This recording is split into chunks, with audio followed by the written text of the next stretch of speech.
Welcome, my favorite people at the BiggerPockets community. I've had some caffeine today, so when I have caffeine already on top of my energeticness, I really just take it to a whole nother level. But today, what we're going to go into is the underrated ways to build your list for property acquisitions and getting leads in. So you'll definitely want to go ahead and stay tuned.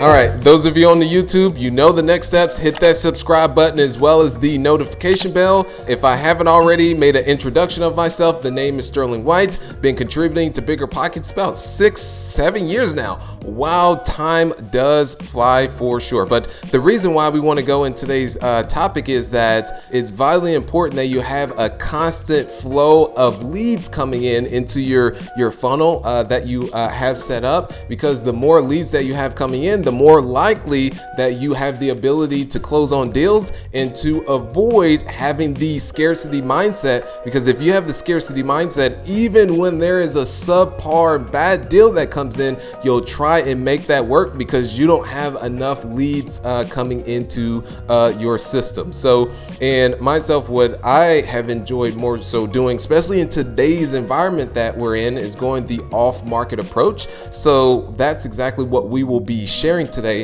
is those particular strategies, because once it hits the market, many of you are aware there's final calls to offers, there's highest and best, and you're not only dealing with local buyers, you're dealing with buyers across the nation and also internationally. So it's very competitive. So I've decided to take more of the road less travel with building the list and actually going direct to owner on the off market side. The first point that I want to go into is that's very underrated is just simply referrals, you guys. This is very simple. And it's just putting yourself out there and letting people know what you exactly do. And that's a way to start getting leads sent to you.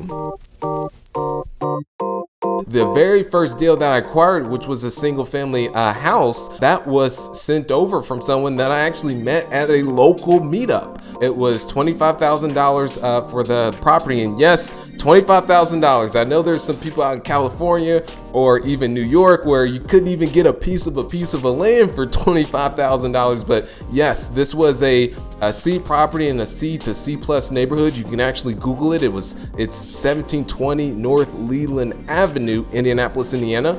So pretty, I would say a decent house in a C to C plus neighborhood. So from that is the deal was $25,000 as the purchase price, and the estimated rehab was $15,000, which that's what the person sent over to me as far as they estimated the rehab. It actually ended up being $25,000. So always trust but verify. At that point in time, as I had negative funds in my bank account, you guys, I owed the money bank. So I just didn't have no money. I had negative funds, but I ended up still figuring out a way to fund that deal, where I ended up partnering with someone who was actually my mentor, who funded the purchase price as well as the rehab. And that's how I got my foot in the door. And I got thrown into the fire to figure everything else out, but that's how I was able to get hands-on experience and really learn a lot of the inner workings with property management and really just putting a deal together from start to finish. So that was the very first deal, which came from just telling people what I do. And then the second method is driving for dollars. Anyone can do these methods, you guys. No excuses for you on the other end. So on this is driving for dollars. And this is how I acquired my first multifamily deal, which was a 46 unit apartment complex, where I just simply picked a specific side of town of Indianapolis and drove that side of town looking for multifamily properties that needed work. Drove by this one specifically that the signage was outdated and it was just very bland, and you could tell it needed work and that value could be added. So all this is public information. Who actually owned the property, found out who owned the property, picked up the phone and then asked them, hey, would you consider an offer on your property? So just kept it very simple. And turns out this was actually their very last property that they were selling, and they tried selling it previously and didn't have much luck. And they were shifting from being a operator to being a debt collector. So these were all motivations, and then ended up acquiring that deal, and that was the first one that was put together.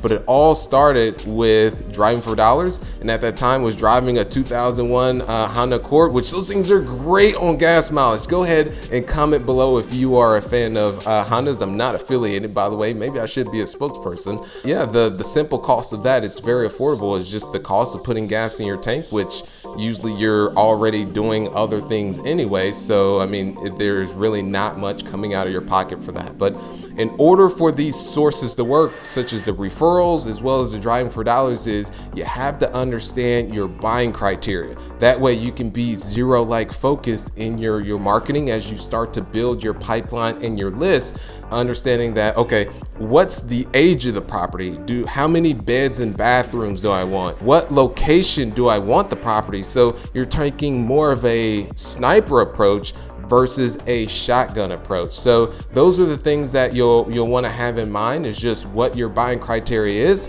That way you can be zero-like focused in your marketing efforts. So that's in summary, you guys. Would love for you to comment below on what have been your favorite strategies on going the off-market approach. But one thing I really just want to end on is that I know there's some people on here that are just getting started, newbies, and some people who are a little bit further along that may not have got their first deal, or maybe even working towards scaling and growing and just not seeing the results that they want to see. And all I can just personally share with you is that as long as you do not give up, there's no way that you will fail. But if you do give up, then you will fail. And that's why it's so key to have your why. What is it that you are ultimately pushing for? Because myself, many of you may know my story, but I grew up in Section 8 housing, welfare, food stamps, and one is I don't ever want to go back to that environment. And then also I want to be a ideal and a message and inspire others who are in that environment, because the unfortunate thing is many people that are there in those types of neighborhoods don't realize that there is a way out outside of the unethical ways that you can take. And I remember that I was sort of drifting in that way, but ended up taking an entirely different path. So what is your why? Because that will be your driving force to keep pushing you along. And as long as you don't give up, you guys, is that there's no way you can fail. And myself here is I'm here to help you along your journey. So don't ever hesitate to reach out with myself. You've got a great community here at BiggerPockets as well, is that just going out there, making the connections, and you put in the work, and what you put in is what you'll get out. You reap what you sow. So I appreciate you all so much. Keep being an awesome human being. Thank you.